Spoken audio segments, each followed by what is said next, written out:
Pada abad ke-16, di tengah padang gurun yang luas dan lembah subur di Meksiko Tengah, berdirilah sebuah kerajaan yang megah, Kerajaan Aztec. Disinilah Montezuma II, atau Moctezuma Xocoyotzin, lahir dan akhirnya memimpin salah satu peradaban paling kuat yang pernah ada di Amerika. Namun, dalam perjalanan takdirnya yang dramatis, nama Montezuma akan diingat bukan hanya sebagai seorang pemimpin, tetapi juga sebagai simbol dari kebesaran yang jatuh di hadapan kekuatan yang jauh lebih besar dan asing. Masa muda dan awal kepemimpinan.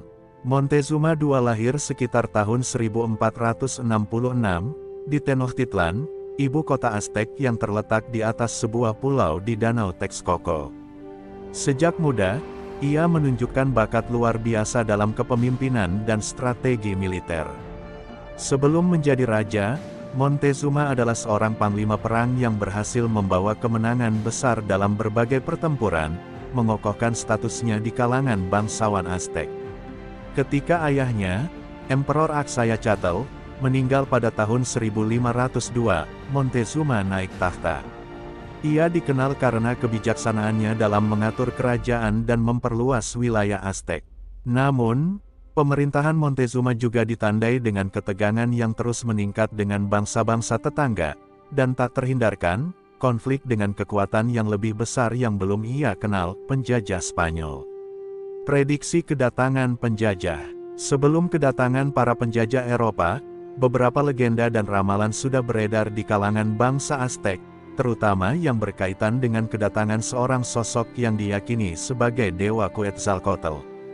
Dewa ini, menurut ramalan, akan kembali ke bumi dan membawa perubahan besar. Beberapa sumber menyebutkan bahwa Montezuma percaya bahwa kedatangan orang-orang Spanyol adalah manifestasi dari ramalan ini. Ketika kapal-kapal Spanyol pertama kali terlihat di pantai Meksiko pada tahun 1519, Montezuma mengirim utusan untuk menyambut mereka, meskipun ia merasa cemas dan tidak sepenuhnya memahami apa yang sedang terjadi. Para utusan ini kembali membawa kabar bahwa para penjajah tersebut memiliki senjata yang lebih canggih dan teknologi yang jauh lebih maju, sesuatu yang belum pernah dilihat oleh bangsa Aztec. Perjumpaan pertama dengan Hernán Cortés. Hernán Cortés, seorang konkuistador Spanyol, memimpin pasukan yang mendarat di pantai Veracruz pada bulan Februari tahun 1519. Meskipun ia datang dengan niat untuk menaklukkan tanah baru bagi kerajaan Spanyol, Cortés awalnya tidak tahu bahwa ia akan berhadapan dengan salah satu kerajaan yang paling kuat di dunia pada saat itu. Setelah mendarat, Cortés dan pasukannya mulai melakukan perjalanan ke Tenochtitlan. Ketika Montezuma mengetahui kedatangan mereka, ia memutuskan untuk tidak langsung bertempur, melainkan untuk menyambut mereka dengan cara yang sangat diplomatis. Dia mengirim hadiah-hadiah yang luar biasa, seperti emas dan barang-barang berharga lainnya, sebagai tanda hormat dan pengakuan terhadap mereka. Sebagian besar sejarawan percaya bahwa Montezuma percaya bahwa para Spanyol ini adalah perwujudan dari dewa-dewa yang telah lama dijanjikan.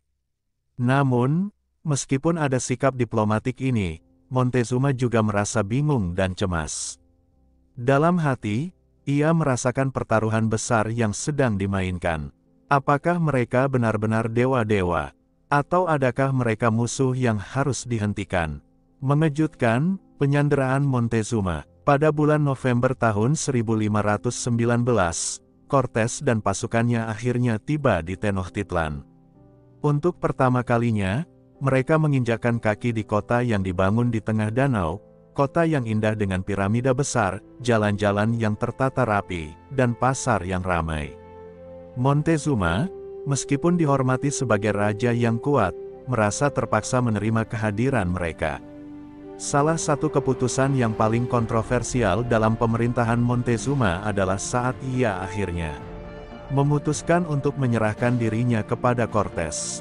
Berdasarkan laporan sejarah, ia diyakini sebagai tawanan dari pasukan Spanyol, dalam arti bahwa meskipun ia masih terlihat sebagai penguasa, sebenarnya ia berada di bawah kendali penuh Cortés. Penyanderaan ini adalah langkah yang tragis, karena Montezuma, yang biasanya sangat kuat dalam kepemimpinan, menjadi terjebak dalam kecemasan dan ketakutan terhadap nasib kerajaan yang akan datang. Sementara itu, ketegangan antara pasukan Spanyol dan warga Aztec semakin meningkat. Pada bulan Juni tahun 1520, pasukan Cortés terlibat dalam bentrokan berdarah dengan penduduk Tenochtitlan dalam apa yang disebut sebagai Malinchis Massacre. Dalam pertempuran tersebut, banyak warga Aztec dibunuh.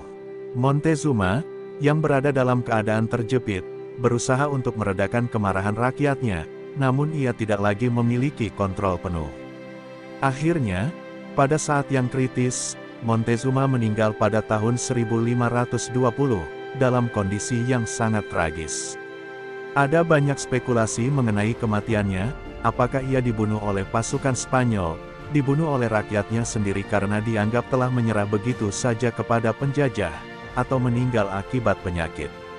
Namun, apapun penyebabnya, kematian Montezuma menandakan akhir dari suatu era dan awal dari kehancuran besar bagi kerajaan Aztec.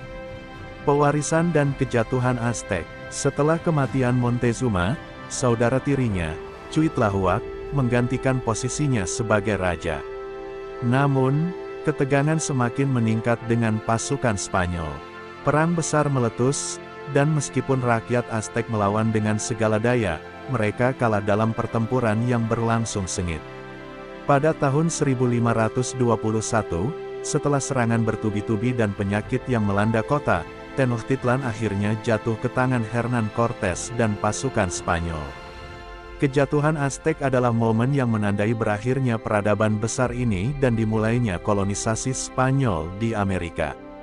Warisan Montezuma II. Meski kematiannya dan kejatuhan kerajaan Aztec sering dianggap sebagai simbol kegagalan dan keruntuhan, warisan Montezuma II lebih dari sekadar cerita kesedihan.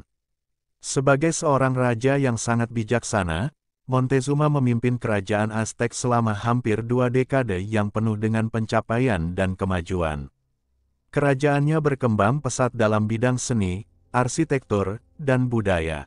Meskipun akhirnya ia terperangkap dalam permainan kekuasaan luar biasa yang dimainkan oleh penjajah Eropa, Montezuma II tetap dikenang sebagai salah satu pemimpin besar dalam sejarah peradaban Amerika. Keberanian dan kebijaksanaan Montezuma dalam menghadapi kedatangan para penjajah akan terus hidup dalam kenangan, meskipun pada akhirnya, ia kalah dalam pertempuran yang menentukan.